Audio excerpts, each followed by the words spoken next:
So hello once again traders, Patrick Maldonado here. Welcome back to the TCE Trading Podcast and thank you for joining me on this third episode. I'm always looking forward to record a new episode of this podcast, and the reason is because there's a lot of topics to talk about. So in this episode, I will be covering more about leverage, and this is a very important concept in trading, and the reason is because it acts as a double-edged sword. It can help you profit a little bit more, it can help your trading, but also it can completely destroy your account, and that's if you are not careful. So I'm not saying this so that you are scared, but more for you to be aware about this. Also, during this episode, I will talk more about the problems of this industry and its marketing. I already covered a little bit on episode 0 when I talked about what happened to me personally with all this advertisement and stuff. And I will tell you some secrets that I've learned about how to spot scammers and people who only really want your money, while also busting some of the myths of this industry. So, if you think this podcast has taught you something or you think it will help someone please mind sharing. You know what they say, sharing is caring. So let's start with today's episode, and we're gonna start with the concept of leverage. So this is a question that a lot of my students ask me, and I think this is worth mentioning here in the podcast because it's such an important concept. So what's leverage? Leverage is basically the use of borrowed funds to increase one's trading position beyond what would be available from their cash balance alone, meaning that if you have $100 in your account, you can potentially have 300 by borrowing an additional 200. So this is something that really confuses a lot of my students and a lot of people, because they say, how can you actually do this? Who is gonna actually give you that money? So basically the way this works, and it's a pretty common thing to do, not only in FOREX brokers, but pretty much any broker where you can actually buy and sell assets and CFDs, how I've described in the last episode. But basically they lend you this money so that you can use your positions in a better way. Now, because of this, what you will find out is that traders often use leverage in order to profit from relatively small price changes in currency pairs. Sometimes the price changes is like 0.1% or even less. So if you have $100, maybe that 0.01 movement is not really gonna cut it for you. But if you have leverage, you can basically trade more, meaning that that 0.1 movement might be significant to your current account. But in any case, I just want to mention a brief example about this. Let's say you have the XYZ company and your initial trading capital is of $100 and the price of XYZ stock is the same, it's $100. So if you don't go with leverage, of course you can buy one stock with that $100, right? But you can ask your broker to give you let's say in this case twice as much leverage, meaning that instead of having a position of $100, you're gonna have a position of $200. Again, your account is of $100, but your position size will be of $200. Now, if the price of XYZ stock goes up by, let's say, 10%, you in reality are gonna be getting 20%. You're gonna be getting twice because you are twice as leverage, right, from your initial position. Now, why is this a double-edged sword? Because if the price actually goes down by 10%, you're not gonna be down by 10%. You're gonna be down by 20%. And this is why understanding leverage is very important, because if for some reason there's a decline of 50% in the market, if you don't have any leverage, you would still have your position, you would still have 50% of your account. But if you are having twice as much leverage, of course you're gonna be wiped out. Instead of having those 100 initial dollars, you're gonna have 0. And this is why it's very important, and this is one thing that I really focus on my courses about risk management, because it's super important that you understand how much of your account you are exposing per trade.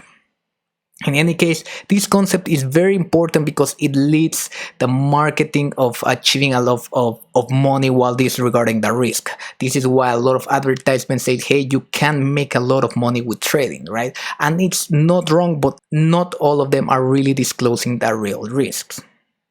So now I want to talk a little bit more about the marketing. In reality, at least in my opinion, from my experience, there's two main types of advertisers. So the first type, we can call it kind of like official, is of legit brokers and market makers. Basically, entities with a lot of money, and their job is basically really exposing you to all these financial markets, to all these financial assets and so on. Now the second type, or secondary, it's basically small entities or individuals selling signals, strategies, courses, etc. This is pretty much where TCE trading is falling right now. Now, talking about the first type, there's nothing really wrong with the marketing per se. Why? Because it's treated more like gambling, and in all of their marketing, they will put a disclaimer that a lot of people are losing money, or most people lose money when trading or when doing binary options, etc., etc. So what is important for you to see in these companies, in these brokers, is that they are really regulated by any financial authority. And what I mean is by the FCA, or the Financial Conduct Authority in the UK, the SEC, the Securities and Exchange Commission in the US, or SISEC, which is the same but in Cyprus.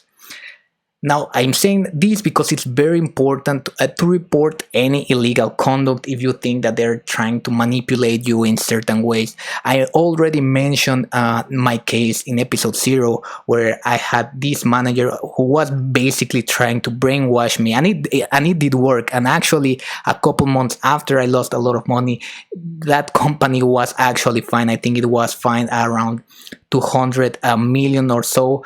Of course, for them, it's kind of like a slap in the wrist. But in any case, that's because they were doing something wrong, and this is why. I mean, in the future, I will talk more about binary options, but in my perspective, it's pure gambling. Now, the second type of advertisers, which you will see a lot of YouTube ads, on Facebook ads. Now, a lot of them are real businesses, right? But there are also entities without any substance. Now, what you want to really think about is how can you spot scammers? How can you spot these bad companies? Because trust me, there's a lot of good ones, there's a lot of good YouTube channels, there's a lot of good products out there, but it's important for you to know how to spot them. Now, let's talk a little bit about red flags. So what bad signals can you really notice from these people? So first of all, they don't show a face at all. Even if you browse through all of their videos, you will not find their face. You don't know who they are. And this is very important because there's a lot of good, for instance, YouTube channels that the person who's talking, you can see them, right? And this is also another reason why I encourage one-to-one sessions, because you will be seeing me on camera. You know, I've already put some videos of me talking to the camera because I'm transparent with this. So you really want to be careful when you are trying to get a product or something and they don't show their faces when they're selling it. Now, the second thing is they try to sell too good to be true products. And this is very, very, how we say, it's not difficult to spot, but sometimes you are really attracted by this.